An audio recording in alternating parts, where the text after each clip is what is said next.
Movie star प्रस्तुत करता है 2022 रिलीज्ड इनोला होम्स 2। डायरेक्टर है हैरी ब्रैडबियर और IMDb रेटिंग 6.8 है।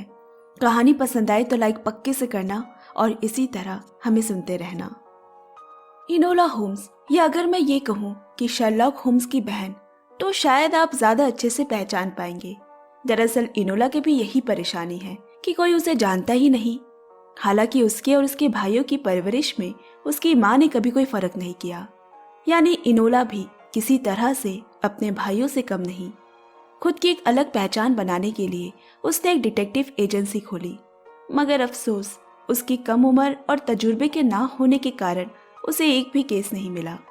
महीनों नाकाम और हताश होने के बाद इनोला ने तय किया कि वो ये एजेंसी बंद कर देगी।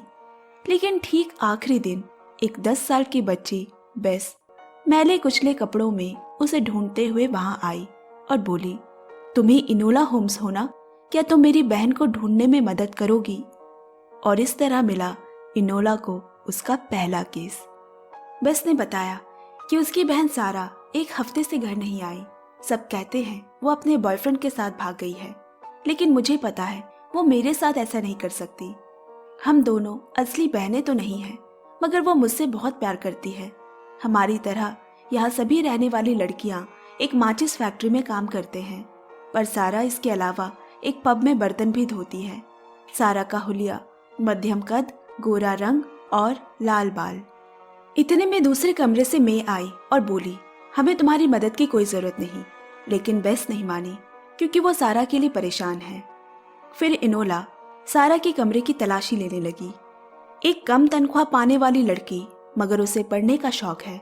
उसके पास लिपस्टिक और सजने के कुछ सामान है और टेबल पर 2 एक जैसे पौधे हैं, जिसमें एक हरा भरा है और दूसरा मुरझाया हुआ, और कूड़ेदान में एक जले हुए कागज के राख, जिसके एक टुकड़े पे 12 मार्च तारीख लिखी है।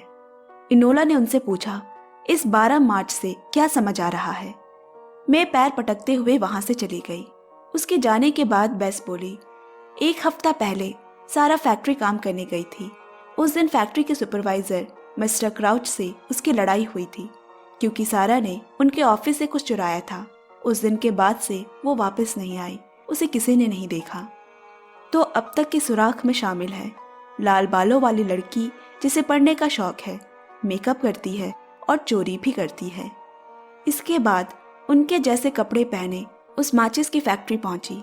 अंदर जाने से पहले उनके मुंह की तलाशी हो रही है। पूछने पे पता चला कि यहाँ कईयों को टाइफस नाम की बीमारी हुई है और फैलने के डर से उन्हें काम पे नहीं लिया जा रहा। पूरे फैक्ट्री में फास्फोरस की महक आ रही है, जिससे माचिस बनती है। इनोला ने देखा ऑफिस ऊपर है, जहाँ सारा गायब होने के आखिरी दिन चोरी करते हुए पकड़ी गई थी, और उसकी पहरेदारी नीचे मिस्टर क्राउच कर रहे हैं। किसी तरह सबकी नजर बचाकर इनोला ऊपर ऑफिस में दाखिल हुई। वहाँ लॉकर में एक रजिस्टर है, जिसके कुछ पन्ने गायब है, और दिखा एक लाल बाल। इसका मतलब हो ना हो सारा यही चुराकर भागी है, पर क्यों? क्या था उन पन्नों में? तभी उसे अंदर के कमरे से कुछ लोगों की आवाजें आए। कमरे में है फैक्ट्री के मालिक मिस्टर लियोन और उनके बेटे विलियम लियोन। साथ ही मौजूद है उनके पार्टनर, जो कि ट्रेजरी मिनिस्टर चार्ल्स मैकेंटायर है, और उनकी personal secretary miss Mira Troy. Treasury minister Charles अपनी सेक्रेटरी मिस मीरा ट्रॉय से किसी ब्लैकमेलिंग भरे फोन कॉल की बात कर रहे हैं। जब से वो चोरी हुई है, इस तरह से तो सब एक दिन हाथ से निकल जाएगा। जल्द ही इन सब के पीछे कौन है पता लगाने को कहा गया। इनोला ने यह भी कहते सुना कि यहाँ काम करने वाली लड़कियां पिछले 2 सालों से किसी टाइफस नाम की बीमारी का शिकार लगातार बन रही है। अब नीचे आकर इनोला ने बेस से पूछा, अच्छा अगर मिस्टर क्राउच हमेशा तुम लोगों पे कड़ी निगरानी रखते हैं, तो सारा ऊपर ऑफिस में कैसे पहुंची? बेस बोली, वो दरअसल उस दिन मे की टेबल पे आग लग गई थी। सबका ध्यान उसी ओर था। इनोला ने सोचा, यानी मे कहीं ना कहीं सारा की मदद कर रही थी। इनोला को उसका अगला सुराग मिल गया, और वो है मे। उसने काम के बाद उसका पीछा किया। वो भी सारा की तरह उसी पब में काम करती है। वहां मे उसे स्टेज में नाचते हुए दिखी। बैक स्टेज पे जाकर उसे वही कंपनी की लिपस्टिक मिली जो सारा के पास थी। यानी वो भी यहाँ नाचती थी। जब मे ने उसे वहां देख लिया, इनोला ने सीधा सवाल किया, सारा को तुमने ही ऑफिस से वो पन्ने चुराने में मदद की थी। मुझे बताओ कि तुम दोनों क्या जानते हो और सारा अभी है कहाँ? मे ने जवाब में कहा, ये लड़ाई हमारी है, हमें हमारे हाल पर छोड़ दो। इतने में उसके शो का वक्त हो गया। फिर उसने वहां काम करने वाले एक आदमी से सारा के मेकअप टेबल के बारे में पूछा, जहां उसके मेकअप बॉक्स से उसे एक खत मिला। उसने ये भी बताया कि किसी अमीरजादे का सारा के पीछे यहाँ काफी आना जाना था, पर यहाँ की लड़कियां किसी के घर तक नहीं बल्कि होटल के बिस्तर तक ही जाती है। अब उसने वो खत पढ़ा। वो उसके किसी चाहने वाले का प्रेम पत्र था, जिसके नीचे एक फूल बना है। इनोला सोचने लगी, क्या सारा इस प्रेम पत्र लिखने वाले के साथ भाग गई या इसकी वजह से भाग रही है? सोचते सोचते सुनसान गलियों से गुजरते हुए किसी के चलने की आहट हुई, जो कि एक लाठी के सहारे चल रहा है और जिसकी नोक मेटल की बनी है। वो जैसे ही थोड़ी दूर गई, नशे में धुत उसका भाई शर्लॉक होम्स मिल गया। उसने उसे घर तक छोड़ा।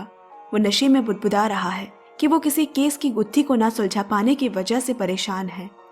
सुबह वहां से निकलकर जब ठंडे दिमाग से इनोला ने उस प्रेम पत्र को पढ़ा, तो समझ आया कि दरअसल वो कोई प्रेम पत्र नहीं बल्कि कहीं का पता है, जहां सारा को मिलने बुलाया गया था। 28 Bell Place, Whitechapel. Enola को लगा अब शायद सारा उसे वहां मिल जाएगी और केस सॉल्व हो जाएगा, लेकिन ऐसा कुछ नहीं हुआ। दरवाजे का ताला टूटा हुआ है, अंदर सब कुछ बिखरा हुआ है। कुछ शीशियों में मक्खियां भरी है, एक में मरी हुई और एक में जिंदा, बिल्कुल सारा के उन पौधों की तरह, एक खिला और दूसरा मुरझाया हुआ। हेयर ब्रश में सारा के बाल दिखे। तभी किसी के सिसकने की आवाज सुनाई दी। वो और कोई नहीं, मे है, जिसे चाकू मारा गया है। इससे पहले कि इनोला उसे बचा पाती, अपने जेब की ओर इशारा करते हुए उसने दम तोड़ दिया। जेब से किसी गाने का सुर लिखा हुआ कागज मिला, जो कि नीचे से फटा है। इनोला ने जल्दी से उसे शर्ट की बाजू में छुपा लिया, क्योंकि केस की छानबीन कर रहे ऑफिसर लेस्ट्राड वहां पहुंच गए।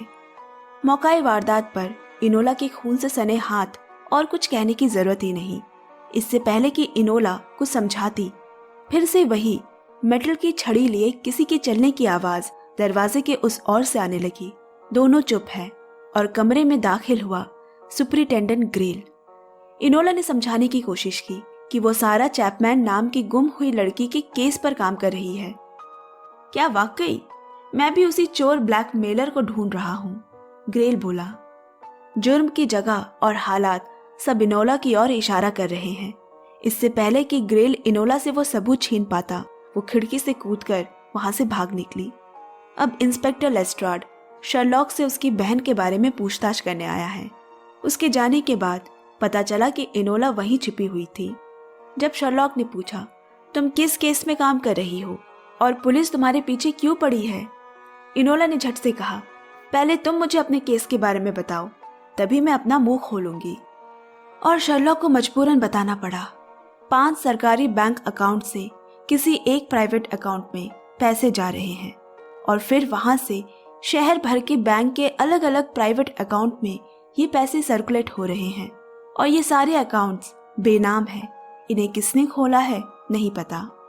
बस इतना मालूम है कि ये सारे पैसे इसी तरह घूम फिर कर किसी एक अकाउंट में जा रहे हैं, जैसे मानो वो कोई इंसानी अकाउंट नहीं बल्कि एक अकाउंट नंबर हो जिसका ताल्लुक किसी चोर से है।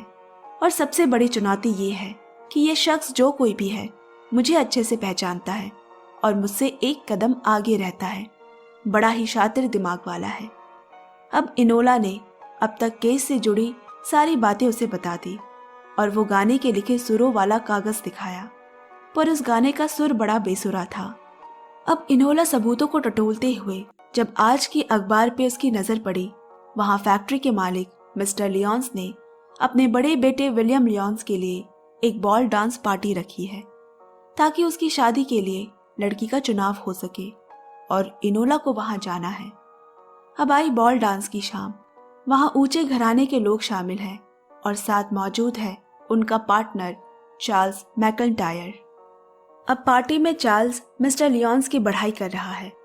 ये इंसान मिट्टी को सोना बना देता है, या ये कह लो लाल को सफेद बना सकता है, जैसे माचिस की फैक्ट्री में।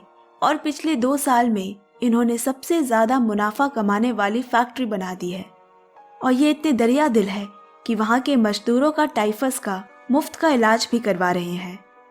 अब इनोला को विलियम से बात करनी है, जो वो डांस के बहाने ही कर सकती है। वहां उसे चार्ल्स की सेक्रेटरी मीरा ट्रॉय मिली। उसने इनोला को डांस के कुछ नियम बताए जो वो अच्छे से जानती है। थोड़ी देर बाद जब इनोला विलियम को ढूंढते हुए गई तो कमरे से एक लड़की निकली जिसने अपना नाम सिसली बताया। खैर, उसे लगा कि वो भी उसकी तरह ही विलियम से डांस के लिए पूछने गई होगी। जब इनोला ने विलियम को अपना डांस कार्ड साइन करने को दिया तो उसकी हैंडराइटिंग हूबहू उस प्रेम पत्र से मिलती है। यानी सारा को वो खत फैक्ट्री के मालिक के बेटे विलियम लियोन्स ने लिखा है। पर क्यों? आखिर उसे विलियम के साथ डांस का मौका मिल गया। उसने कहा, मुझे सारा के बारे में सब कुछ पता है, तुम उसे मिला करते थे। मुझे बताओ कि वो इस वक्त कहाँ है, नहीं तो मैं यहाँ सबको बता दूंगी कि तुमने क्या किया है। फिर विलियम ने उसे रात 12 बजे लाइब्रेरी में मिलने के लिए बुलाया। वहीं वो सब कुछ खुलकर बताएगा। यहाँ शर्लॉक ने अपने केस को सुलझाते हुए पाया कि ये अलग अलग बेनाम अकाउंट से जुड़ा दरअसल एक डांस फॉर्म है, 27 तरह के डांस। ये तो कोई किताब है जिसकी पन्नों और पंक्तियों को ठीक से मिलाने पे कुछ अल्फाबेट्स निकल कर आते हैं, जिनको सही से सजाने पे एक शब्द बनता है, वो है मोरियार्टी। इधर इनोला विलियम का इंतजार कर रही है। जैसे ही विलियम आया, दूसरे दरवाजे से इंस्पेक्टर लेस्ट्राड भी इनोला को ढूंढते हुए पहुंचे और तभी इनोला का दोस्त टूक्सबरी भी अंदर आया। इससे पहले कि लेस्ट्राड इनोला को गिरफ्तार करता, उसने सारा से जुड़े सबूत टूक्सबरी के कोट की जेब में डाल दिए और पुलिस उसे ले गई। इनोला की माँ, जिसकी हर पल उस पर नजर रहती है, उसे पता चलते ही वो इनोला की मदद को आई और उसे भगाने में सफल रही। अब इनोला सीधा बेस के पास गई जहाँ से ये तहकीकात शुरू हुई थी। उसने ध्यान से उन्हीं 2 फूलों के गमले को देखा। ये ठीक उन कांच के शीशे की तरह है जो मे के कातिल वाले घर पर थे, एक में जिंदा मक्खी और एक में मर चुकी।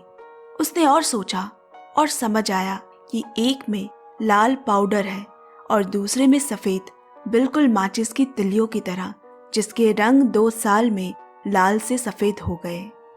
और इन 2 सालों में किसी भी साल से ज्यादा इस फैक्ट्री ने मुनाफा कमाया है। पर वहां की लड़कियां टाइफस से मर रही है, इनमें कुछ तो ताल्लुक है। अब वो टूक्सबरी के पास गई, जिसके पास उसने गिरफ्तार होने से पहले सबूत रखे थे। वो उसे केस के बारे में कुछ बताना नहीं चाहती। पर कुछ देर बाद ही पार्टी में मिली सिसली वहां आई और वो कमरे में जा छुपी। उसके जाने के बाद टूक्सबरी ने बताया कि वो किसी माचिस फैक्ट्री में मेरे द्वारा कुछ कानून बदलना चाहती है, क्योंकि मैं पार्लियामेंट हाउस का मेंबर हूँ। विलियम और सिसली दोनों ही इस बारे में मुझसे बात करना चाहते हैं, इसलिए मुझे उन्होंने बॉल डांस पार्टी में बुलाया था। एकाएक इनोला के दिमाग में बिजली की लहर दौड़ गई।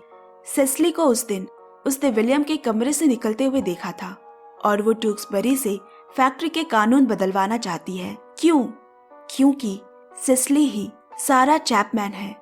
मिल गई उसे सबकी भीड़ में छुपी मगर सबकी आंखों के सामने सारा और मे ने मिलकर ये राज अपने घर के पौधों और मक्खियों पे एक्सपेरिमेंट्स करके पता लगाया कि आखिरकार वो राज क्या है। विलियम और सारा एक दूसरे से प्यार करते हैं और मिलकर फैक्ट्री के कानून बदलना चाहते हैं। अब सब समझ आ चुका है, सब साफ है। अब एक बार फिर रात के अंधेरे में इनोला माचिस फैक्ट्री के ऑफिस पहुंची। शायद वहां कुछ और सबूत मिले। साथ में टूक्सबरी भी गया है और वहां उसे शर्लॉक मिला, जिसका केस उसे भी यहाँ तक ले आया है।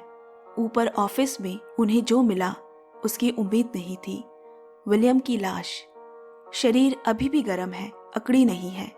जमीन पर छड़ी के सहारे चलने के निशान, यानी सुपरिटेंडेंट ग्रिल ने ये किया है। नहीं रुको, कुर्सी पर महंगे फर वाले कोट के रेशे हैं जो ट्रेजरी मिनिस्टर चार्ल्स पहनते हैं, लेकिन वो इस ब्रांड की सिगार नहीं पीता। ये सिर्फ फैक्ट्री के मालिक लियोन पीता है, यानी विलियम के पिता। पर विलियम की लाश अब भी गर्म है और सिगार ठंडी। शर्लॉक बोला, ये सारे सबूत किसी ने यहाँ जानबूझकर छोड़े हैं, हमें गुमराह करने के लिए। कातिल इनमें से कोई भी नहीं, कोई और है, वही जिसे खेल खेलना बहुत पसंद है। तभी इनोला को विलियम के हाथ से कागज का एक टुकड़ा मिला, जो उसी गाने के लिखे कागज का एक हिस्सा है जो मे की जेब से मिला था। कागज पर लिखा है द ट्रुथ ऑफ गॉड्स। क्या ये गाना बाइबल से जुड़ा है? तभी टूक्सबरी ने कहा, या फिर थिएटर से हो सकता है, जिसके ऊपर वाले बैल्कनी सीट्स को गॉड्स कहा जाता है। इनोला ने जब ध्यान से नोट के ऊपर बने निशानों को देखा, वो किसी बैल्कनी की सीट की ओर इशारा कर रहे हैं। तुरंत वो थिएटर पहुंचे जहां सारा और मे काम करते थे। वहीं एक सीट के नीचे से सारे सबूत मिले, जिसमें फैक्ट्री मालिक मिस्टर लियोन और मिनिस्टर चार्ल्स के बीच कॉन्ट्रैक्ट पेपर है, माचिस बनाने वाले पाउडर का सस्ते सफेद रंग के जहरीले फास्फोरस से बदलने के सबूत जो विलियम लाया था, और सारा के चोरी किए रजिस्टर के फटे पन्ने, जिसमें उन सभी मरी लड़कियों के नाम हैं जिनकी मौत की वजह टाइफस बताया गया, जिन्हें कभी न्याय नहीं मिला। तभी वहां सारा पहुंची। इनोला ने उसे यकीन दिलाया कि उन सबको इंसाफ मिलेगा, मगर कहानी अभी बाकी है। सुपरिटेंडेंट ग्रेल ने बेस को किडनैप कर लिया है और बदले में उसे वो सबूत चाहिए। ग्रेल और उसके ऑफिसर से इनोला शर्लॉक टूक्सबेरी की लड़ाई शुरू हो गई। अंत में वहां ट्रेजरी मिनिस्टर चार्ल्स पुलिस के साथ आया, जिसे शर्लॉक ने ही बुलाया है, क्योंकि वो जिस ब्लैकमेलिंग के केस पे काम कर रहा है वो उसे चार्ल्स ने ही दिया है। मौका पाकर मिनिस्टर ने सारे सबूत अपने कब्जे में कर लिए और सारा को गिरफ्तार करने का ऑर्डर दिया, क्योंकि वो ही जिम्मेदार है इन सब ब्लैकमेलिंग के पीछे। रुक जाओ, सारा बेकसूर है। उसने सबूत भले ही चुराए हैं, मगर पैसों की ब्लैकमेलिंग कोई और कर रहा है, जो सबको जानता है, जो सब कुछ देख रहा है, जिसकी पहुंच सरकारी कामों तक है, जो खेल खेलना जानता है। वो कोई और नहीं, मिस मीरा ट्रॉय है, जिसे अगर उल्टा करे तो बनता है मोरियार्टी। शर्लॉक बोला। मिनिस्टर ने कहा, तुम्हें गलत फहमी है, उसमें इतनी अकल नहीं। तभी मिस मीरा आगे आई। तुमने मुझे कभी किसी लायक समझा ही नहीं, क्योंकि मैं इस सदी में एक औरत बनकर जन्मी, जबकि मेरे पास तुमसे ज्यादा दिमाग है। तो मुझे सबक सिखाने के लिए ये करना पड़ा। मैंने तो बस काले पैसों की बहती गंगा में हाथ ही धोए हैं। ग्रेल को भी मैंने ही हायर किया था, क्योंकि मुझे सब पता था, और ब्लैकमेलिंग से पैसे भी ले रही थी, पर सबूत नहीं थे जो बस सैरा, मे और विलियम को पता था। तभी चालाकी से मिनिस्टर ने वो सबूत जला दिए। अब किसी को इस केस के बारे में कभी पता नहीं चलेगा। मिस मीरा ट्रॉय के पास दिमाग है, मगर वो गलत तरफ से खेल रही थी और उसे जेल हो गई। इनोला को बुरा लग रहा है। मे और विलियम ने अपनी जान खो दी और किसी का कुछ नहीं बिगड़ा। फैक्ट्री अभी भी चल रही है, पर इनोला हार नहीं मानी। सारा के साथ मिलकर उसने सभी को इसके खिलाफ एकजुट किया और फैक्ट्री बंद करनी पड़ी। मालिकों को बहुत घाटा हुआ और टूक्सबेरी की मदद से मजदूरों के लिए नए कानून बने। मेयर लियोन्स और मिनिस्टर चार्ल्स को जेल हो गई। फिर एक दिन खबर आई कि मिस मीरा ट्रॉय जेल से फरार है, और शर्लॉक को पता है कि उस तेज दिमाग वाली औरत को कोई बांध कर नहीं रख सकता। शायद भविष्य में किसी न किसी तरह फिर से उनका सामना जरूर होगा। आज की मूवी खत्म होती है। दोस्तों, आज की एक्सप्लेनेशन कैसी लगी कमेंट में हमें जरूर बताना। बाकी क्या करना है आप जानते हैं, लाइक, शेयर एंड सब्सक्राइब। जल्द फिर मिलते हैं नेक्स्ट वीडियो के संग। Till then, bye bye, love you and take care.